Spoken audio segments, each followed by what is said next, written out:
wiilkan la yidhaahdo xamse oo jacayl uu in badan beerayay kala kulmay dhibaato. sheekadina waxay u dhacday sida tan.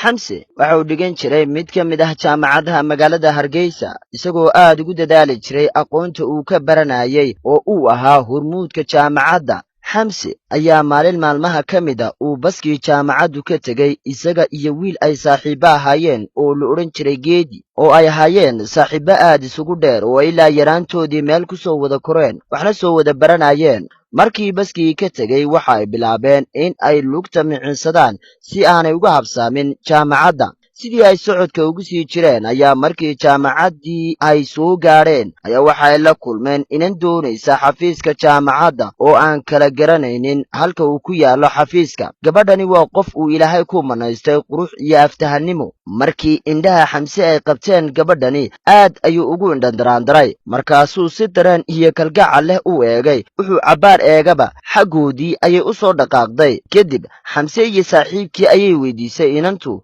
halka uu ku yaallo xafiiska jaamacaddu, waxaana ay ku tidhi, walaal iga raalli ahaada, waxaan rabaa inaad ii sheegtaan xafiiska jaamacaddu halku ku yaallo idinkoo raalliya. markaasi ayuu la soo booday xamse, walaal hore u soco, isagoo haddana fahmay in aanay kala garanaynin jaamacadda. waxaana mar labaad u yeedhay inantii, waxaana uu ku yidhi, ka waran haddii aan anigu ku geeyo xafiiska jaamacadda? waxaana ay ku tidhi, haye walaal isoo tus, waad mahadsan tahaye. ninkii xamse ahaa gabadhii gee xafiiskii kana soo noqoy, waxaana uu galay fasalkiisii. intii uu ku sugnaa fasalka waxa maskaxdiisa ka dhex guuxayay quruxdii gabadhaasi, isagoo kolba isku qancinayay inay tahay gabadhani midda ugu quruxda badan dumarka u arkay. markii uu ka soo baxay fasalkii ayaa waxay isku yimaadeen saaxiibkii geedi. saaxiib, arrin ayaa soo kordhay. saaxiib, maxaa soo kordhay? geedi, ma xasuusataa markii aynu soo gelaynay jaamacadda inantii inaga hor timid ee tidhi waxaan rabaa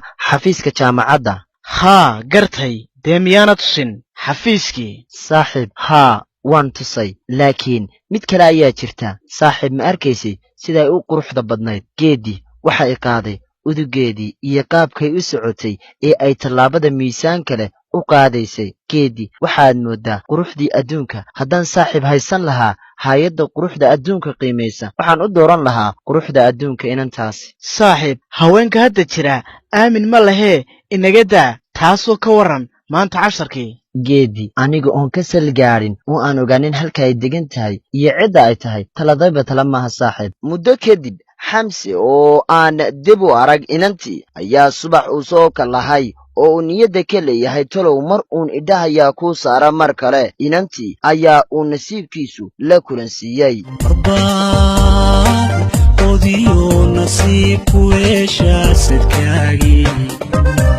gabadhan uu jeclaaday xamse waxaa la yidhaahdaa ubax. xamse ayaa si lama filaana u arkay ubax oo ka soo degaysa gaadhi yar oo garandaa. ubax xaafaddoodu waa reer maal iyo adduun uu ilaahay ku manaystay oo aan xataa la tabin shilinka lumaya iyo ka khasaaraya toona. ubax waxa ay ku nooshahay nolol heer sara. waxay leedahay quruxay xataa ragga iyo wiilasha deriskoodu ay in badan qalbiga ka jecel yihiin oo aanay awoodaynin in uu nin quri u babac dhigo. ninkan xamse wuxuu jeclaaday maaha ruux yaqaana jacayl iyo rag toona. waa gabadh ku indhadilacsatay hantida aabbaheed, xataa ma oga in dad kula nool yahay magaalada amaba xaafadda. waxaanay ahayd mid aad u kibir badan oo aan xataa aqoonin qadarinta. laakiin horaa loo yidhi qurux aan dadnimo lahayn waa geed bilaa midhaa. geesta kale waa kii abwaankii gebiyey lahaa, kibirka waa lagu jabaa. xamse waxaa hor timid inantii uu u salali jiray ee uu raadinayay ayaamahan, salaan diiran oo dareen wadata.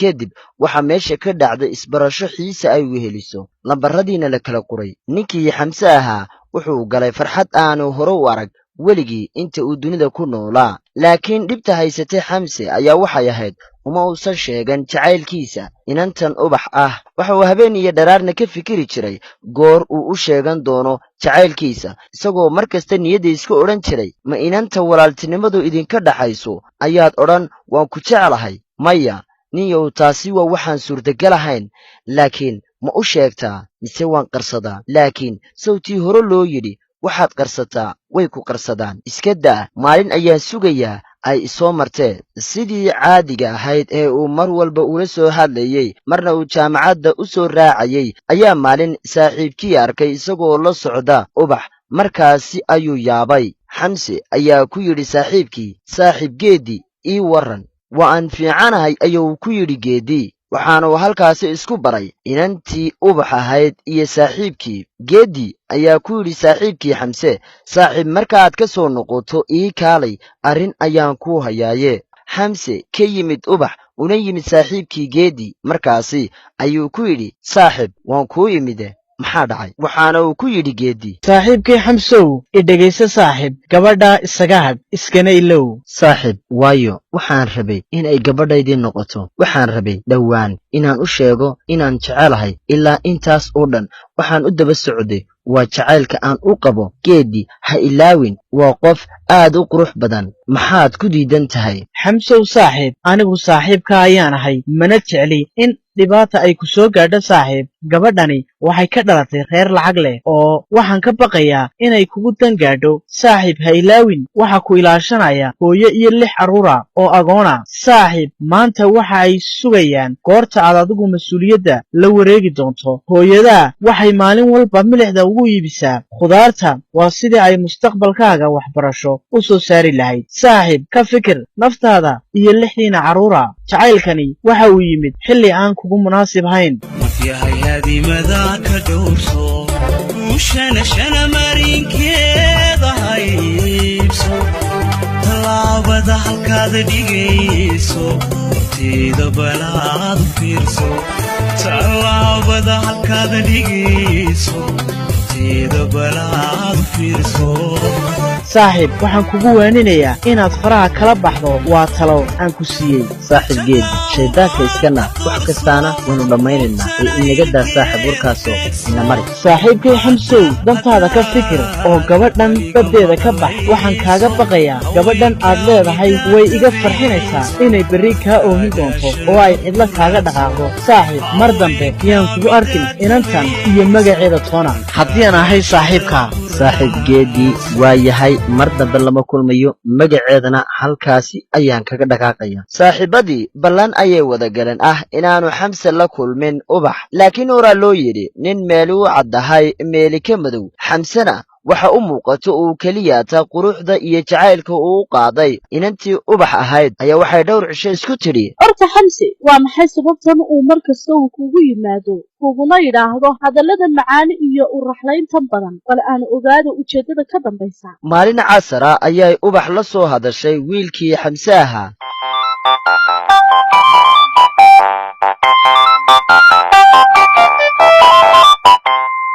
halow ii warran walaal waa ubaxe haa walaal ubax ma fiican tahay xaafadda iyo hooyo ka warran walaalo haa walaal waannu fiicannahaye xaafaddu way nuuraysaa adiguna sidee tahay walaal alxamdulilah walaal aad ayaanu fiicannahay maanta aad ayaad u cod macantee maxaa cusub walaashay walaal waxba ma jiraan laakiin xaafadda caawa casuumad loo sameeyey anna ma doonayo inaad raaco markaa waxaan rabay inaad ii timaado haddii aad awoodi karto walaalo ma intaasaa walaal waan ogolahay waanan kuu imaanayaa haddii allah awoodda lay ogolaado aad ayaad u mahadsan tahay walaal xamsi oo cirka iyo dhulku farxad hayn laayahay ayaa iskula hadlay malaha aniga maanta uma tegayo mise waa run laakiin saaxiibkay ballantii aan ka qaaday maxaan talow sameeyaa iska daa saaxiibkay anaad dejin oo wax fahamsiin doona wiilkii xamse ahaa wuxuu bilaabay inuu u tago saaxiibkii geeddi si uu uga soo qaato suudh iyo kaba uu lahaa waxa uu kadinka xaafadda kula kulmay geeddi oo xaafadda ka sii baxaya oo ku socda xaafad ay qaraabo yihiin saaxiib geeddi ii warran saaxiibkay xamsow waan fiicanahay geeddi waxaan rabay suudhkaagii iyo kabahaagii baabuurka ahaa waan ku siinayaa saaxiib xaggee tegaysaa caawa ma aroos ayaad u socotaa maya inamo aan saaxiiba nahay ayaan u raacayaa xaflad qalinjebinah waayahay saaxiib anigu waan degdegayaa xaafadda hore u gal haayada yar ee najax waxaad ku tidhaahdaa isii suudhkii iyo kabihii geeddi aad ayaad u mahadsan tahay saaxiibkaygii rumaad saaxiib waxaa iyo wax ka badan waynu isku leenahay ee inaga daa ha u bixin xamse soo qaaday suudhkii iyo kabihii u labisay sidii wiil gabadh u soo geed fadhiisanaya u diyaargarow sidii nin gabadh galabto loo soo gelbinayo quruxdii xamse waxa ay soo baxday markii uu suurkii xidhay waxaana uu ku noqday nin aad ugu qurux badan suurka waxaa la soo gaadhay xilligii ballanta isa soo taag guriga geed ku ag yaallay ileen waa inan u sii diyaargarowdee markii ay aragtay in uu guriga ag taagan yahay ayay u timid waxaana ay ku tidhi xamse ii waran waad qurux badan tahay maasha allah caawa waad nuuraysaa walaalkay aad iyo aad ayaad u mahadsan tahay walaal waanaan fiicanahay adigu seetay iiga waran caafimaadkaaga waan wacanahaye ina mari xaafadda waxaad joogta saaxiibaday oo aan doonaya inaan iskiin baro gudihii ayay galeen waxaana isbartay xamse iyo saaxiibaddeed xamse oo wadnaha garaaciisu uu sida saacadda sanqadhaayo ayaa la fadhiisiiyey qolkii fadhiga kadib waxaa loo keenay sharaab ubaxna soo hor fadhiisatay ilan waa nin jacayl buuxiyey kashiise ma nin cunta u dhadhamaysaa xishood iyo daymo ayaa ka soo hadhay ninkii xamse ahaa kadib waxaa bilaabmay in hadalla kaftanah lagu furfuro sheekadda xamse ayaa markaasi hadalkii furfuray oo bilaabay waxaana uu yidhi walaal gurigiinnu aad ayuu u qurux badan yahay weliba waxaan aad ula yaabay dhirtan aad ku beerteen ee ku wareegsan daaradda ilaa dibadda ee weliba ay u dheer tahay sharaxaaddu waad mahadsan tahay walaal horta iiga waran nolosha xaafaddiina waxaan nahay 7 carruura oo aniga ayaa ugu weyn waxaanan leenahay dhowr subermarket oo ku kala yaalla magaalooyinka burco hargeysa iyo boorama gaadhi aan lahaan jirayna maalin dhoweyd ayaa waxa la siiyey adeerkay oo waxa laysiri xamse yaanu meel gelinine ka qaada adigu bal isaga kay waran waan gartay walaal annagu waxaanu nahay oo aan la dhashay 2 carruura aniga ayaa ugu yar labada kalena waa iga waaweyn xamse oo leh maanta ayaad fursad haysataa ee soo bandhiga jacaylkaaga oo haddana qalbigiisu uu ka baqayo inuu soo bandhigto isla markaana uu u sheegto ubax dareenka jacaylka ah ee uu u qabo xamse way ka go'an tahay inuu caawa ismidaamiyo wixii ka dhacayaabaha ka dhacaana kadib waxa uu yidhi ubax horta heesaha ma jeceshahay sidaa uma sii jeclin laakiin kuwan dambe ayaan yar xiiseeyaa waan fahmay waxaan rabaa caawa inaan wax kuu sheegee ka waran ubaxay soo daa xamse diyaar ayaan u ahay walaal wax badan ayaan isku dayey inaan kuu sheego arrintani xataa ma aqaano meel aan ka bilaabo iyo ereyga aan ku dhawaaqo amaba aan ugu yeedho laakiin waan kuu sheegayaa ee idhegayso waxaan rabaa inaan fikirka iyo talada midayno macnaha haddii aad raalli ka tahay inaynu xidhiidhkeenna u rogonno jacayl maxay adiga kula tahay xamse oo dhidid aad u waaweyni ka soo daatay hadalkii kadib isla mar ahaantaasina noqday sidii qof wadnaha qalniin looga samaynayey ubax oo weli aan jawaab bixin welina laysdaawanayo oo indhaha uun layska eegayo ayuu xamse ku yidhi cod hoose haddii aanad raalli ka ahayn iska daaw walaal ubaxay ubax oo xasuusatay in ninkan xamse ahi uu yahay hubkii ay uga gudbi lahayd imtixaanaadka soo socda ee jaamacadda markiiba waxa maskaxdeeda ku soo dhacday ninkani waxa uu yaqaanaa aqoon ee ka faa'iidayso si aad uga gudubto imtixaanka soo socda jacaylkiisana uga faa'iidayso kuna gaadh halka aad doonayso ubax oo inta ay indho dareen leh ku eegtay xamse ayaa ku tidhi walaal maxaan kugu diidayaa adigaaba dunida shidee waanan ogolahay laakiin shardi ayaan wataa xamsow ubaxay xataa naftayda oo halis aan gelinaya ha noqotee waan samaynayaa ee muxuu yahay shardigu waa in aanay cidi ina ogaanin labadeenna in aynu wada sheekaysanno waa yahay waan ogolahay cidina ma ogaanayso arrinteenna iyo jacaylka labadeenna inoo dhaxeeya intaa markii uu ku yidhi ninkii xamse ahaa farxaddii ku sii farabadatay oo sidii daad ku noqotay waxaana uu kala garan la'yahay meel uu joogo markaasi ayuu farxad darteed yidhi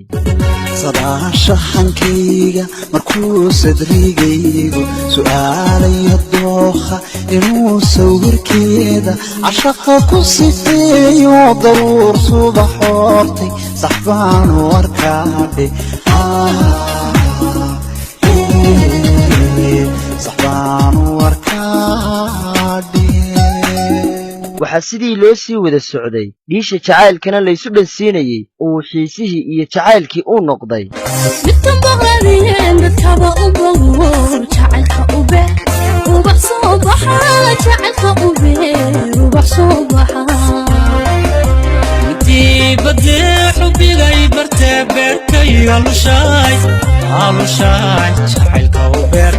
ubax soo baxa hodanayo beer ubax soo baxa mid kastaana dhankiisa ayuu ka giijiyey iskana jiray in aanu jacaylkiisu dhinacna ka dheeliyin iyagoo markaasi ay labadooduba ay leeyihiin sida tahay ugbaa inay soo bixiyo iftiin nuureya u tahay qalbigee haddaan kula farxaa awadaanaxa axad baynu nahay axwadaha axmar wadayidhaa waxaa la soo gaadhay xilligii imtixaanka loo diyaargaroobi lahaa oo qof kastaa wuxuu u diyaargaroobayaa imtixaanka jaamacadda xamse waxa uu dadaal weyn u galay in galab iyo aroor kasta inuu soo saaro ubax oo ay ka mid noqoto ardayda u sarraysa taasina way dhacday waxaana ay ka mid noqotay 10kii arday ee ugu sarreeyey jaamacadda gabadhii ubax ahayd waxaana ay gaadhay hadafkii ay rabtay xamse ayaa galab la kulmay ubax oo dukaan u dhow xaafaddooda wax ka iibinaysa markaasi ayuu u yeedhay oo uu ku yidhi ubax hadda waa tan oo hawlihii waa inoo hagaageen jacaylkeennuna wuxuu gaadhay heerkii aynu u baahnayn ee adigu warisii waanu fiican nahay jacaylkuna waa sidiisii waanu fiican yahay qaalidii mustaqbalkaygaay ilaali axdigeenna oo ogow weligaa jacaylkeenna haddana xaafadda ayaa lagaa sugayaa mana doonayo in lagugu qayliyo oo lagugu yidhaahdo xaggaad ku maqnayd ee inamari aan hore kuu sii kaxeeye sidii loo wada socday jacaylkiina uu u noqday mid xididaystay oo jirriddiisu ay adkaatay ayaa maalin ay barqa ay tahay ubax iyo xamse oo wada socda ay isku aragtay inan la yidhaahda sagal waxay ka mid tahay hablaha ay isku xaafadda yihiin xamse dhanna waxay kala saaxiib tahay ubax iyagoo markaa kala dhaqaaqaya ayay sagal aragtay kadib sagal waxay u timid saaxiibaddeed ubax waxaana ay weydiisay waxa ka dhexeeya xamse iyo iyada ubax oo xaqiraad iyo aflagaado isugu dartay ninkii abaalka u galay ayaa tidhi saaxiib ninkani waa waalayahay oo waxa uu leeyahay waan ku jecelahay ka waran laakiin adigu sagale ma taqaanaa haa waan aqaanaa aqoon dheer ayaan u leeyahay hooyadii suuqa ayay ku iibisaa khudradda aabbihiina waa uu dhintay oo waa agoon markaas ayay ubax la soo booday oo miyaanay subarmarkidii lahayn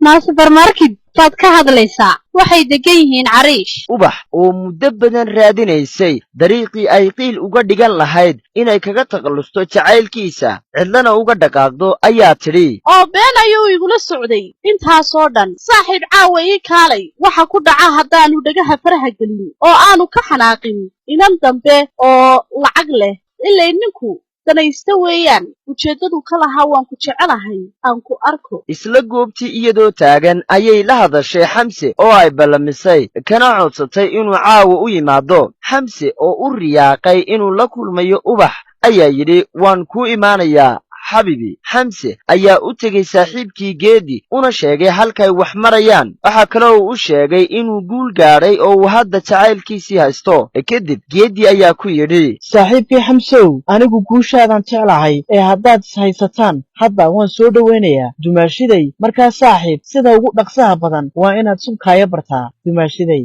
xamse oo aad ugu farxay saaxiibkii oo aad u taageeray arrintiisa isla mar ahaantaasina garab istaagay ayaa u sheegay inuu caawa la kulmayo oo ay u imaanayso isla markaana uu soo diyaargaroobo saaxiibkii si uu isu baro labadooda waxaa la gaadhay xilligii ay isu imaanayeen ubax iyo xamse si caawa waxaa labadoodaba la socda laba ay saaxiibo yihiin waa geedi iyo sagale teeda kale caawa iyo murugtu maxay noqon doontaa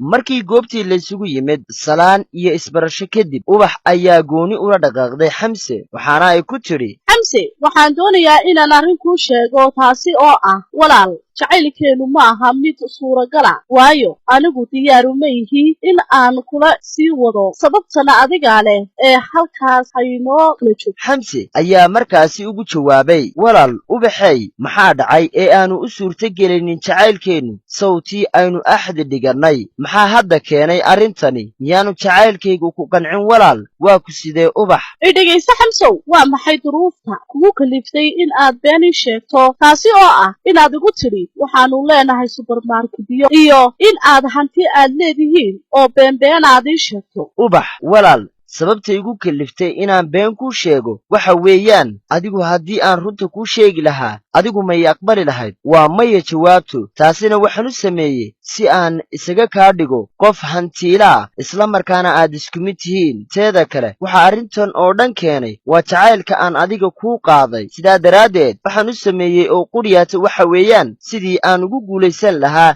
jacaylkayga ee walaal hadda runtu waxay tahay inaan anigu adiga uun ku jecelahay ee walaal iga raali noqo. haddaba waxaan anigu go'aan ku gaadhay inaynu kala fududaanno oo aad magaalada ka raadsato qof kuu qalma waayo anigu kuma jecli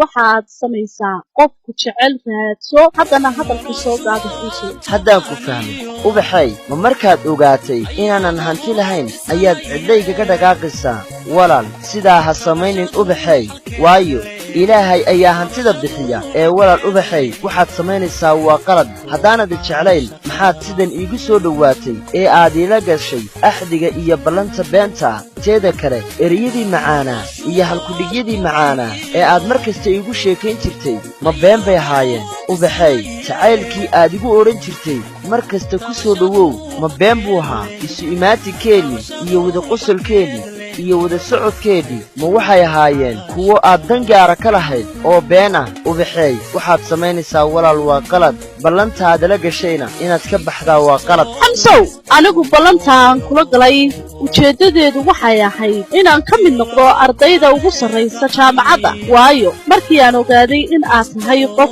aqoon leh ayaan ku fikiray inaan kaa faa'iidaysto markaa walaal xamsow iskuleefan manihine isaga carrow meesha walaal. ubax walaal ka joog waayo horaa loo yidhi adduunku waa maraad gaadhi weydo iyo mar aad garan weydo maanta ubaxay waxaad samaynaysa ka joog ubaxay waxaa ku hor joogta naf dhab kuu jecel markaasi ayaad doonaysaa walaal inaad cidlowgaga dhaqaaqdo walaal ha samaynin sidaa ubaxay macaan isigii ku doortay yaa layska diida doqonida macmale iyo dugaal male darale madowba digilaabyadaadani kadib waxaa hadalkii maqlay sagal iyo geeddi oo iyagu meel ka yara durugsan ku sugayey geeddi isagoo arkay saaxiibkii oo ilmadu ka qubanayso afkiisina uu juuqda gabay markaas ayuu isku dayey inuu la hadlo ubax waxaana uu ku yidhi ubaxay maxaa dhacay ubax ayaa markaasi si dheeldheer ah ku tidhi dee isaga weydii walaal wixii dhacay. markaas ayuu ninkii xamse ahaa hadlay waxaana uu yidhi saaxiib geeddi waxaan intaas oo dhan aan soo waday waxay ahaayeen waxba kama jiraan saacadihii badnaa ee aan jacaylkayga u huray waxa uu ahaa waxba kama jiraan ubaxna hadda way khiyaamaysay dantay lahaydna way gaadhay hore ayaad iiga waanisay inaan ka waantoobo oo aan ka joogsado se maanta saaxiib dhibteedii way igu dhacday ee saaxiib bal ubax la hadal ubax ayaa markaasi la hadashay geeddi waxaana ay ku tidhi geeddi walaal iga qaxee saaxiibka oo u sheeg walaal anigu diyaaru ma ihi jacaylka iyo waxa uu ka sheekaynayo ee waxaad ku tidhaahdaa nabadgeliyo una sheeg walaal yaanu lambarkayga soo qaraacin. ubaxay walaal qaladku waa dhacaa laakiin hadda waa uu kuu qirtay waxa uu sameeyey ee walaal jacaylkiisa halkaa ha kaga tegin ee wax la qabo waxaan intaa kugu darayaa ubaxay hore ayaa loo yidhi naf ilaahay leeyahay nafsi lagama galo ma laga yaabaa inaad cagtiisa hoos timaaddo oo hadhow aad weydo cid dhibaatada kaa caawisa ilaan waa nafsiyo ruux lagu kibruu u hiiliyay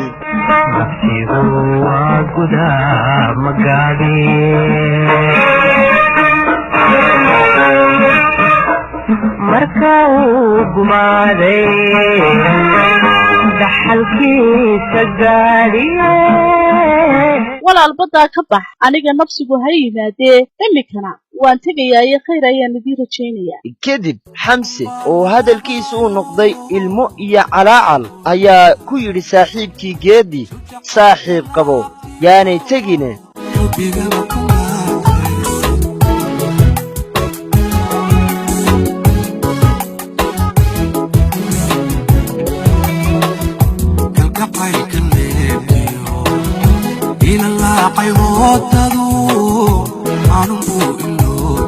markaasi ayuu geedi ku yidhi saaxiib diyaaru maaha jacaylkaaga iyo inay kula hadasho ee saaxiib samir markaasi ayuu haddana xamse ku celiyey saaxiib ma awoodi karee saaxiib la hadal oo soo raalligeli adigu saaxiib bartii ayay kaga dhaqaaqday inantii ubax ahayd waxaana halkaasi oohin iyo maror dilaac ay ku qabsatay ninkii xamse ahaa keliyata waxa garab iyo gaashaan u ah saaxiibkii oo qudha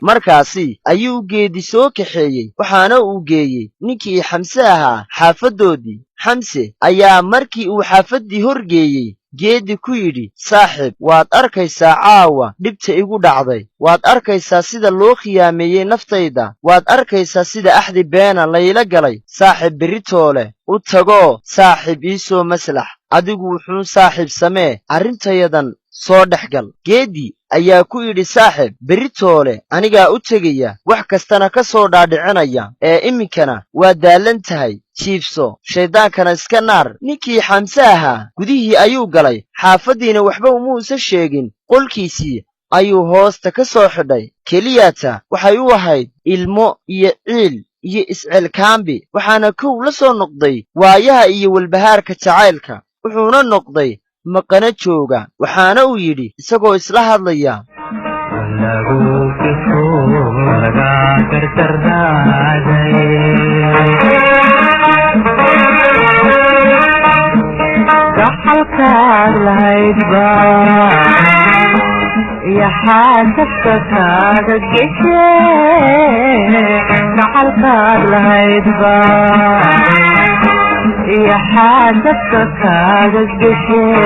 habeennimadii markii uu gurigoodii tegey geedi waxa uu taleefonka kala hadlay ubax se ubax waxay u sheegtay inaanay diyaar u ahayn in ay xamse mar dambe la hadasho oo ay wada kulmaan waxaana ay ka codsatay in uu 7 lambar u daayo oo aanu dib u soo garaacanin markii waagu sidaa u baryeyna geedi waxa uu toos u abbaaray gurigii xamsiyo kadib waxa u sheegay farriintii ay u soo fartay ee ahayd inuu iska ilaawo se waa naf wax jecele xamse ayaa garaacay lambarkii markii uu sidaa geedi uga baxay se inta laga qabtay ayaa lagu yidhi maxaad rabtaa dee lambarka ii dhig yarow anigaa leh maad ila leedahay markaas ayuu ku yidhi xamse walaal ubaxay maxaad sidan iigu gelaysaa miyaanad lahayn jidh damqada maxaad ciqaabtan ii marsiinaysaa walaal maxaa kugu dhacay waxaan sugaayey inaad marun ka soo noqotid go'aankaagan walaal waari dhegayso haddaad adigu i rabto anigu kuma rabo sidaan kuu nacay ii nac miyaanad nin raga ahayn dee tasho ilay nin buu ilaahay kaa dhigaye sida dumarka maxaad u calaacalaysaa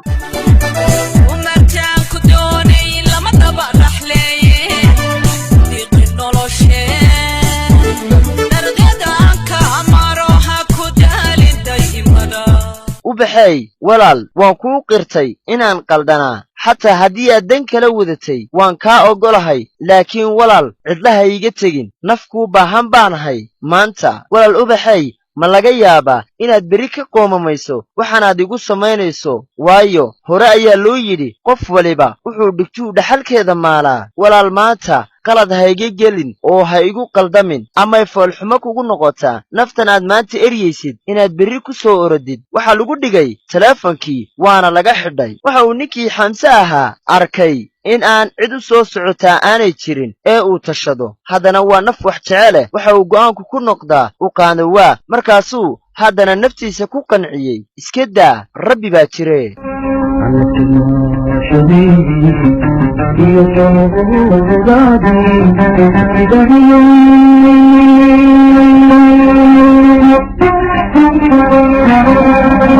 ذكي لا ذكي لا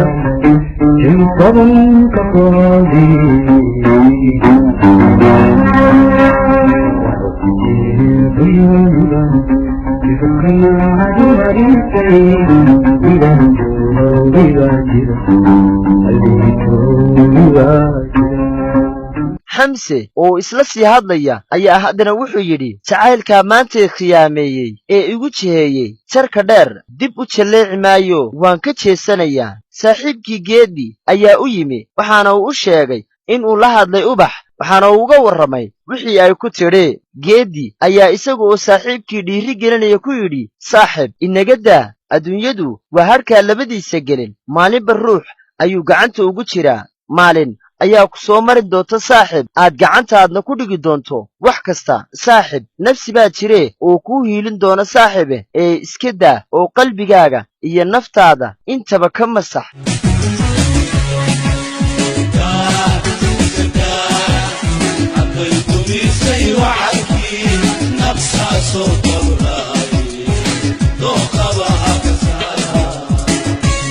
muddo 3 sana ah kadib ayaa waxaa gubtay oo shoor u qabsaday dhowr bakhaar oo ay lahaayeen ubax iyo reerkoodu oo isku sakada ahaa waxaana uu burbur weyn soo gaadhay hantidii ubaxya ay lahaayeen bil kadibna ubax aabbaheed oo macaan qabay ayaa dhintay markaasi waxay mas-uuliyaddii kortay ubax iyo hooyadeeda iyadoo sidoo kalena ubax walaalkeedii ka weynaa uu tahriibay intii aanu dhimanin aabbaheed isaga oo markaasi lasoo sheegay in dooni ay raaceen isaga iyo dhallinyaro kale ay isla rogtay oo ay badda ku qarqoontay oo uu ka mid ahaa dhallinyaradii halkaasi ku dhimatay ee doonaysay inay u gudbaan waddankaasi talyaaniga ubax xaafadooda waxay galeen mushkilad hor leh kadib ubax waxay doontay inay u shaqo tagto mid ka mid ah kambaniyada dharka ka soo dejiya dekedda berbera iyadoo markaasi tagtay xafiiskii markii ay albaabka xafiiska sidaa u gashay ayaa waxay si lama filaana u aragtay xamse oo fadhiya xafiiska ay shaqada ka rabtay kadib maxaa dhacay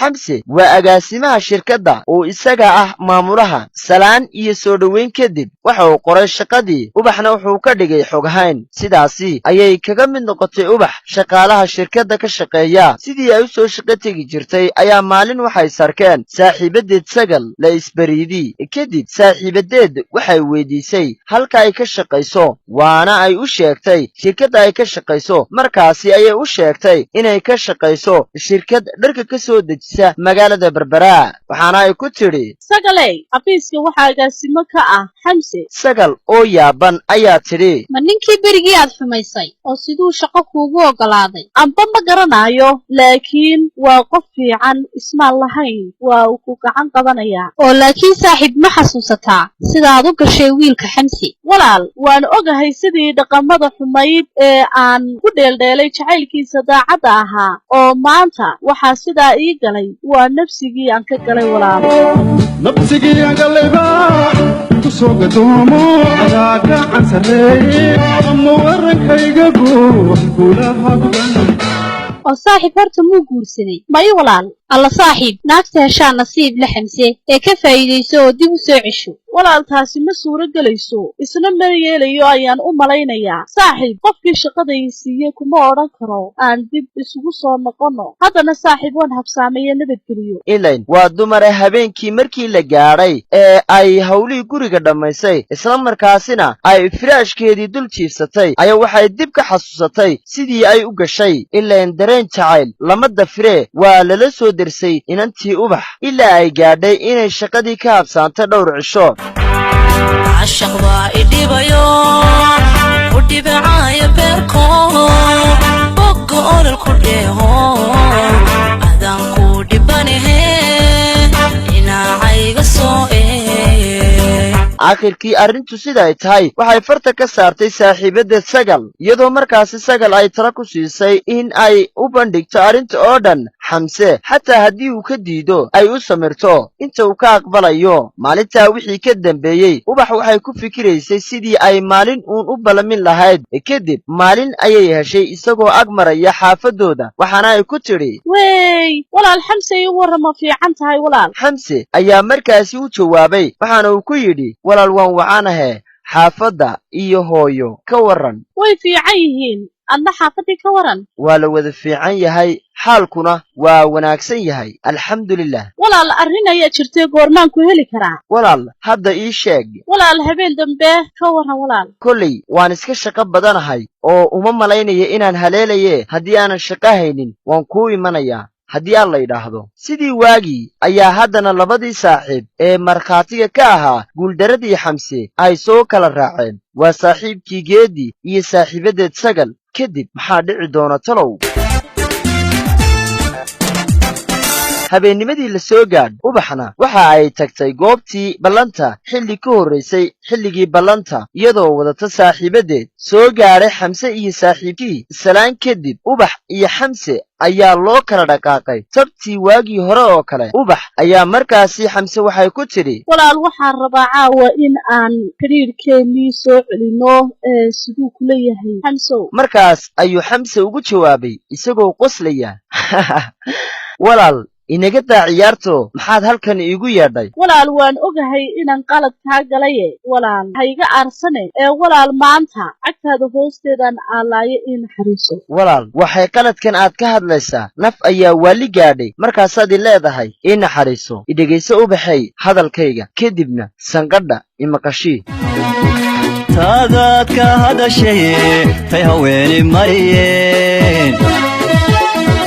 taadaad ka hadashaye tay haweeni mariyeen waxaan taraha joogtee dhibka waan ka tirilaa matalaabsadeen dumar xamsow adna walaali dhegayso haween laguma taagsado ragu waa u tudhi jiray dambay kaa dultaagtee nafta taag darrayse tahli weyday socodkee ubaxay runtu waxay tahay waa taad igu tidhi inaan ku arko dooni maaye I don't want to see you أنا مش عايزة أشوفك mimi hapana sitaki kukuona teeda kale ma kibirkaagii iyo isla weynidaadii markii aad igu lahayd miyaan iloobaa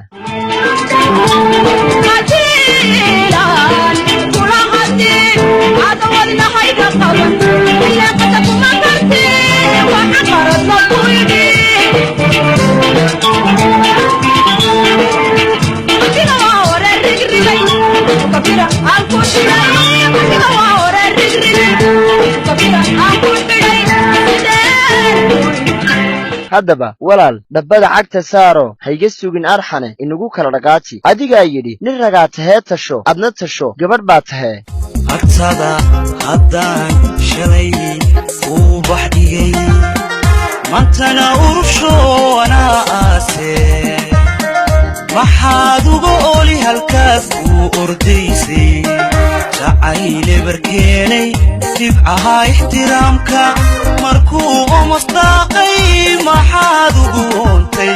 maxaad aragayga haddeer ugu oyday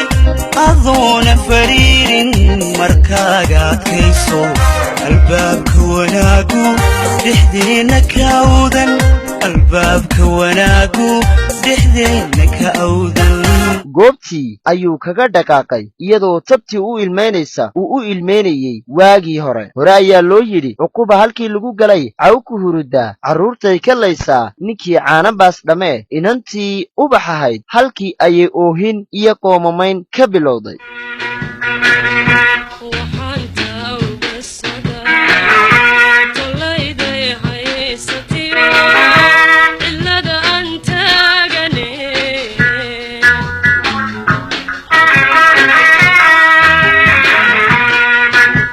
muddo badan ma soo shaqo tegin ubax jacaylkiina waa uu ku xoogaystay waxay samaysana way garan weyday iyadoo markii dambe ay noqotay xaaladdeedu inay erge u dirto uu ugu horreeyo saaxiibkii geeddi iyo saaxiibaddeed si xamse go'aankiisu waa adag yahay oo cid uu wax ka maqlayaa ma jirto inantii ubax ahaydna jacaylku wuxuu ku noqday dacar iyo qadhaadh ilaa caafimaadkeedii uu halis galay waxaana la geeyey ciraaj si qur'aan looga saaro bal in yaruun ay ka ladnaato amaba ay wax iska beddelaan xaaladdeeda caafimaad wax kasta oo la sameeyo waxa uu cad xamse xataa iyadu in ay wax u noqoto xamse dartii diyaar ayay u tahay oo waa ka dhan tahay iyada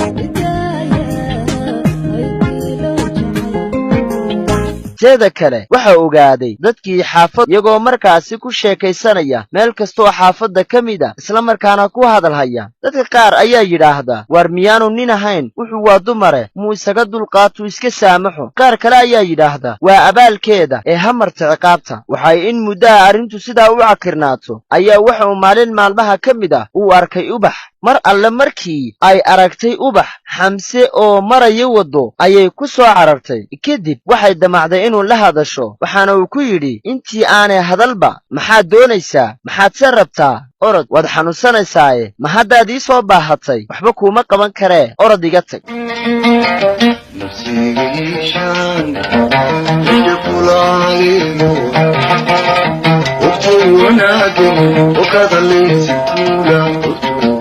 kadib waa uu ka dhaqaaqay iyada oo bartii ka ooyeysa oo xataa aan haysan cid aamusiisaa sidii ay maalin walba xafiiska ugu sii hor fadhiisan jirtay isla markaana ay isaga qarin jirtay inuu arko keliyata si ay doonaysay in ay iyada oo qudhi ay aragto isla mar ahaantaasina ay araggiisa oo qudha ay ku degaysay ubax xanuunkii waa uu ku sii siyaaday ilaa xataa ay gaadhay inay kalan garan weydo halkay ku socoto iyo waxay ku sugan tahay kadib maalin ayaa waxa dhacday xamse oo ka yimid shaqadii ayaa waxa uu arkay ubax oo aad u xanuunsanaysa oo garbaha la hayo isla markaasina loo sii wado cilaajka aad ayuu uga naxay dhibta ay ku sugan tahay ubax kadib waxa uu u yeedhay saaxiibkii geedii habeennimadii waxaana uu u sheegay inuu cafiyey ubax saaxiibkii geedii aad ayuu ugu farxay waxaana uu u sheegay sagal iyadoo markaasi sagal ay u sheegtay ubax oo sariirta xaafaddooda taallaa oo xataa aan hadli karayn way rumaysan weydii ubax inuu cafiyey xamse kadib waxay la soo booday saaxiib malaha dhab maaha walaal garaac adigu waxay sagal garaacday xamse waana ay wada hadashiisay ubax iyo xamse waxaana uu xamse u sheegay in uu caawa u imaanayo kadib waa uu u yimi waxaana uu ka aqbalay jacaylkeedii iyagoo markii ay muddo joogeen ay isguursadeen isla markaasina ay gaadheen guushii ay muddada badan u soo silcayeen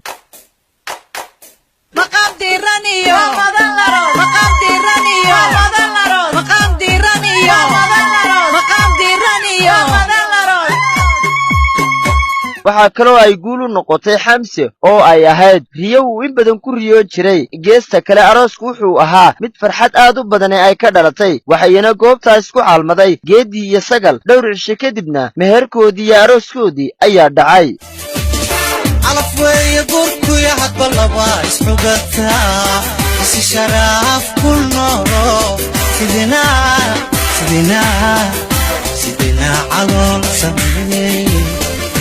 waxaana ay labadii saaxiib heleen laba qof oo saaxiib ah waxaanay noqdeen kuwa gaadhay hadafkii noloshooda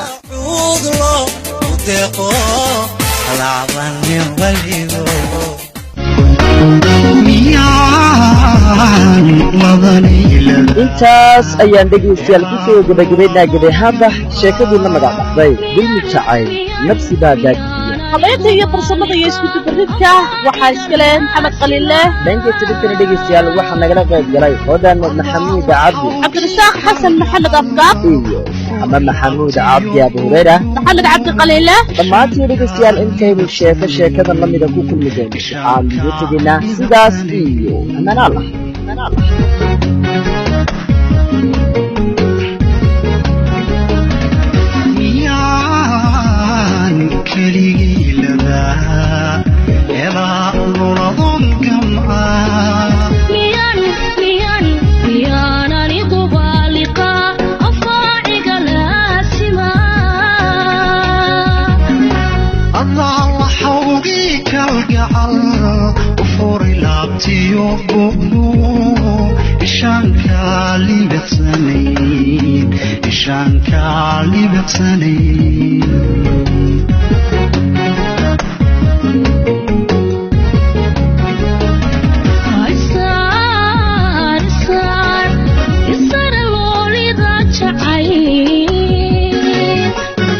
sidoo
naftaydaad leedahay miyaan laqa kula simaa adaan lafka kaa xushee haddaan caashaqu ludiyo naftiya dhuuxayga gelin miyaanka noolan lahaa miyaanka noolan lahaa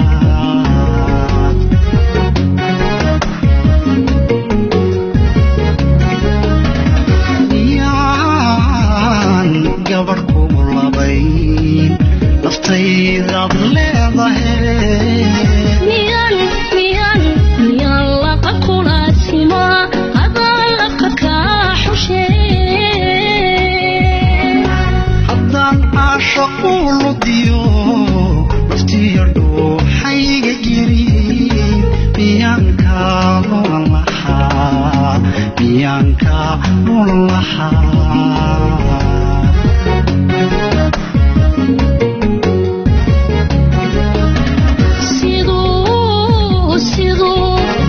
siduu kulaalaybu runtii iliiciyo dharkiisana kula qabaa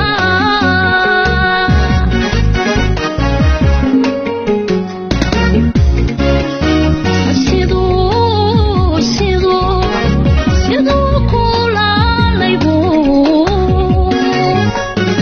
runtii iliiciyo dharkiisana kula qabaa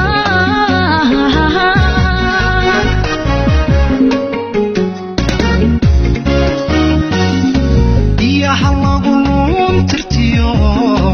isiyadhay baad taxee hallumin oohayga lumin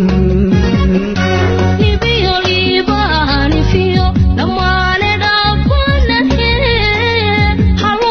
halumini oohayga lumine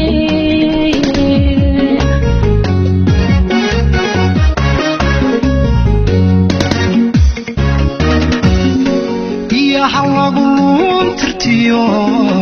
isiyadhay baad taxee hallumin